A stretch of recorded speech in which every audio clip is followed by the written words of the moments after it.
A Chinese popular saying says, "Make your friends through tea." To this end, the cultural counselor and director of the China Cultural Center in Nigeria, Yani Zhangjing, says the culture of tea drinking can bring about prosperity and development between China and Nigeria, as well as foster peace and harmony around the world. Yani Zhangjing made the assertion at the first ever Chinese tea ceremony in Abuja, the nation's capital.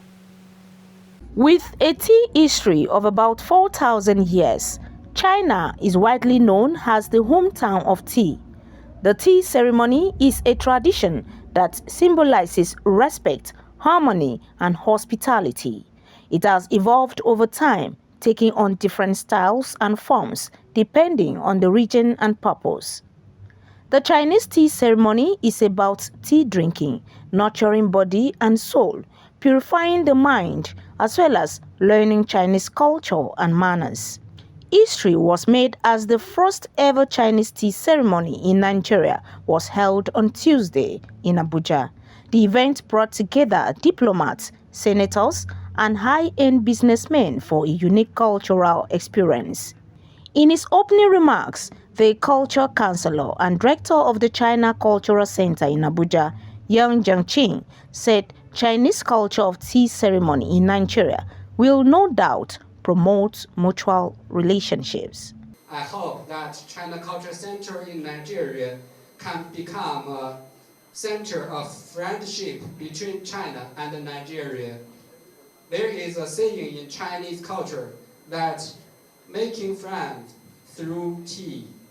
I hope that through this event, everyone can feel the respect and the care for each other. The executive director, Tourism Volunteers Network, Phil Robert, said the Way of Tea Chinese tea ceremony is not only a tea drinking event, but also an opportunity to learn and understand the traditional Chinese culture while looking at the health aspect of tea and its business potential. And I noticed that a lot of times when you go to places where people drink tea in Abuja, you see a lot of BB cars being packed. And you'll be wondering, is it tea these people just come to drink?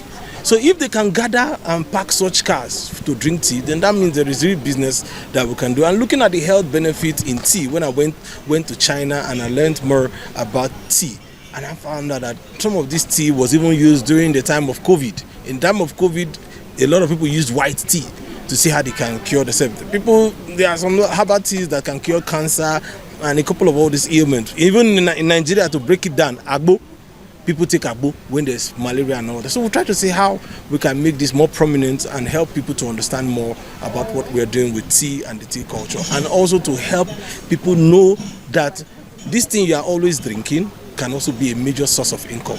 The First Lady of Kwara State, Olufolake Abdulrazak, who also graced the occasion, expressed optimism that the Chinese tea ceremony will provide an avenue to facilitate business networking between Chinese, Nigeria, and Africa entrepreneurs.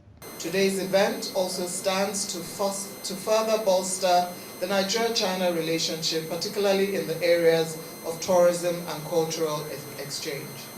Beyond the pleasures of savoring the beautiful aroma, the pleasant taste and richness of tea, we should seize this moment to explore sustainable relationships, particularly as this event also serves as the unveiling of the Africa-China Tourism Expo. Today's unveiling, it is my belief, would foster cross-cultural understanding between Nigeria and China while promoting economic growth and supporting initiatives to boost tourism and trade. Tea ceremonies in China are a reflection of one's personality and aesthetic. Chinese tea ceremony also requires peace and purity and a call for authenticity. Imefon Okon reporting for Clever News.